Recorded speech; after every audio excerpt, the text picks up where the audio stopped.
DNS et les DNS records, c'est tellement plus simple quand tu les comprends comme ça. Après ça, tu auras tout compris. Si tu prends le grand livre là, qui est en fait le grand objet JavaScript ou alors le DNS, le système de DN, ok? Eh bien, dans ce cas-là, si tu prends une page de ce livre-là et que tu zoomes dessus, tu obtiens tout ça. Donc un ensemble de DNS records, ou alors en français, enregistrement DNS. C'est ça qu'on appelle un enregistrement DNS. Et en fait, un enregistrement DNS, c'est ni plus ni moins qu'une ligne dans ce tableau qui est là. Ce qu'on devrait t'expliquer, c'est que la relation qu'il y a entre un DNS et les DNS records, c'est la même relation qu'il y a entre un objet JavaScript et toutes ses propriétés JavaScript.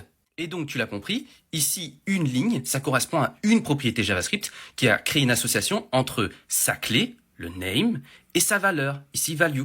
Du coup, ici, on va avoir une deuxième propriété avec une deuxième clé et une deuxième valeur ici correspondante. Maintenant, ce qui se passe, c'est qu'il existe différents types de propriétés JavaScript et c'est ce qui va être précisé ici dans cette colonne-là. Le type qui va être là, ça va permettre de donner une information au grand DNS ici sur la valeur, le type de valeur qui va être renseigné ici. C'est tout. Je te donne un exemple. Ici, le A, ça veut dire le A record, c'est le type d'enregistrement DNS ici qui va permettre de dire, bon bah, dans tous les cas, la valeur qui sera là, c'est forcément une adresse IP. Cherche pas, il y aura forcément une adresse IP. Et ici, la clé qui va être là, bah, en l'occurrence, bah, c'est le nom de domaine en lui-même.